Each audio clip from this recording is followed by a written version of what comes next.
বন্ধুরা, সাউথ আফ্রিকার সঙ্গে টিম ইন্ডিয়া দ্বিতীয় টেস্ট ম্যাচটা খেলছে গুয়াহাটির বর্ষাপাড়া স্টেডিয়ামে। এই স্টেডিয়াম এবং এই ম্যাচ দুটোই কিন্তু স্মরণীয় হয়ে রইল ঋষভ পান্তের কাছে।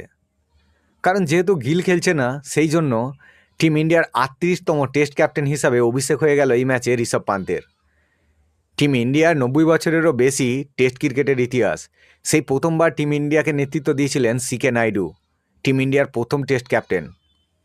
তারপরেই ৩৮তম ক্যাপ্টেন হিসেবে ঋষভ পান্ত। এই যে ৩৮ জন ক্রিকেটার টিম ইন্ডিয়াকে নেতৃত্ব দিয়েছেন, তাদের মধ্যে কিন্তু কেবলমাত্র ২ জন উইকেট কিপার রয়েছেন। প্রথমজন হলেন মহেন্দ্র সিং ধোনি এবং এই দ্বিতীয়জন ঋষভ পান্ত। এবং সবথেকে মজার বিষয়, এই ২ উইকেট কিপারেরই কিন্তু অভিষেক হয়ে গেল অ্যাজ এ ক্যাপ্টেন হিসাবে সাউথ আফ্রিকা বিপক্ষেই। মহেন্দ্র সিং ধোনিরও হয়েছিল ২০০৮ সালে অ্যাজ এ ক্যাপ্টেন, ডেবিউ হয়েছিল সেই সাউথ আফ্রিকা বিপক্ষেই।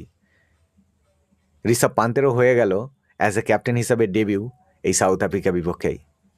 এবং আরও একটি মজার বিষয়, মহেন্দ্র সিং ধোনির আন্ডারে ২ জন ক্রিকেটার খেলেছেন, তারা কিন্তু এই ম্যাচেতেও ঋষভ পান্তের আন্ডারে খেলছেন, কেএল রাহুল এবং জাদেজা।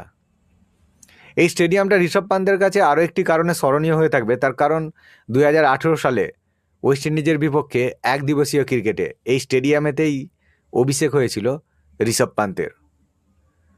এই ইনফরমেশনটাই আপনাদের দেওয়ার ছিল, দিলাম। জানি না কেমন লাগবে।